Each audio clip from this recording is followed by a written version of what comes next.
What is the one thing that you don't want to be without when you move abroad?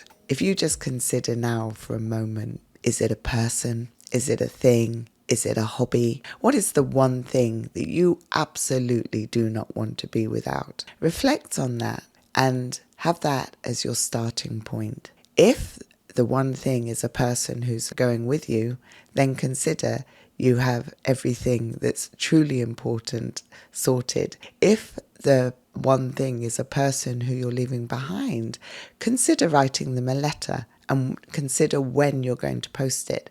Will it be sent on the day of your departure? If it's an item and you can take it with you, is it securely packed so that it's intact when you arrive? If it's an item you need to leave behind, does it go to a new home where you feel peaceful about that?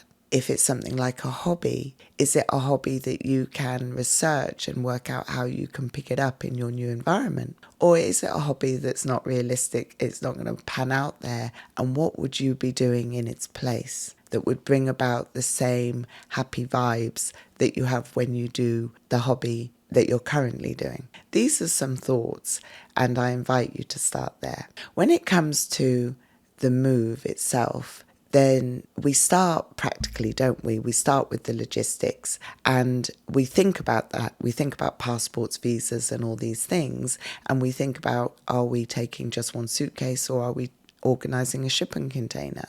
But unprocessed emotions will follow us whether they're packed in a suitcase or in a shipping container, because they come internally with us. So addressing the emotional side of the move is really important, and starting that emotional journey before you leave home and before you commence the physical journey is powerful. Perhaps you're indecisive like me, and if you're indecisive like me, I invite you to do something that I've had as a long time practice. When I'm not sure whether to do something, I ask myself two questions. Do I want to do it or do I need to do it? And if the answer is yes to either, I go ahead and do it. And if the answer is no, then I don't. So apply this to preparing things. Do I need to take this thing with me or do I want to take this thing with me?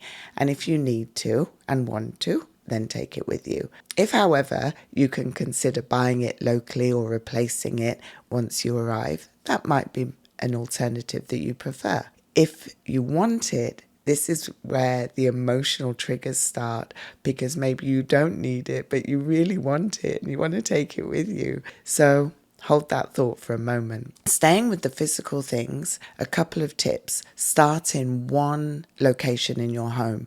Start in one room and go item by item in that room, making two lists. Is it essential? Do I need it? Or is it a wish list? Is it something I want? And this practice is useful because it will show up things that you haven't got that you do need, and that's going to serve you in the long run as well. Work with things that are not likely to trigger an emotional response.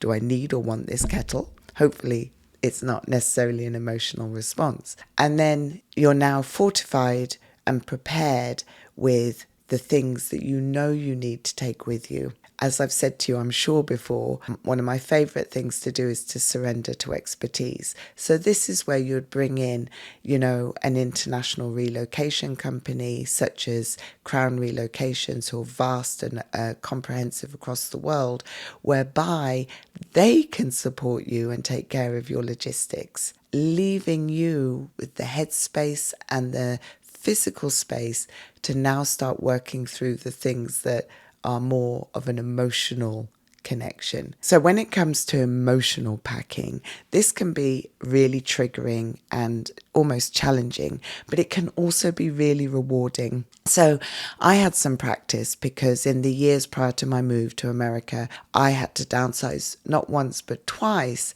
for my mum. So in that process, I was able to work through her stuff with her and her stuff on my own when it came to latter stages. So that was an extraordinary experience because, for example, I got very attached to a series of 6 dessert bowls that my mum had, and I wanted to keep them, which was utterly ridiculous.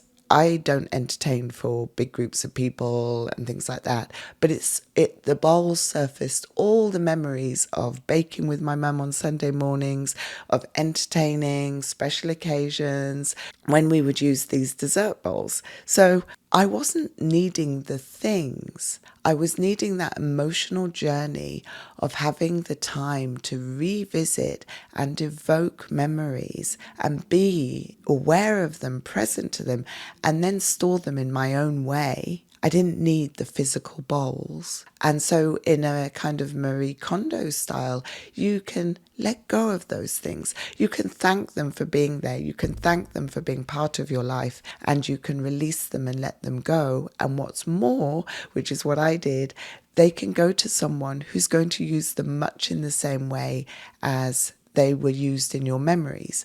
So I gave so many of mum's things to other mothers who love baking and cooking and who would share with me why the item I was giving them was so precious. And that lives on as a kind of a tandem memory to my original memories. So there are many ways in which you can kind of come to a stage of completion, a stage of peace, because you've started your emotional journey through the things that surround you and kept the ones that really matter and let go of the ones that you know would better serve someone else now. In wrapping up, I just want to say, consider everything as a win. The fact that you're working through these things one thing at a time and setting yourself up is a win. Celebrate these moments and notice what's coming up for you. If you're going to be leaving a person who's very, very precious to you, maybe store some photographs and put it on a digital picture frame so that you can take that with you in your hand luggage and know that it can accompany you on your trips, your holidays. You know, you're taking family, for example, with you, so to speak. There are little touching ways in which you can set yourself up to have a fulfilling emotional journey that sets you up for your physical journey, and be as prepared as possible for your new life overseas. Thank you for listening. Thank you. Take care.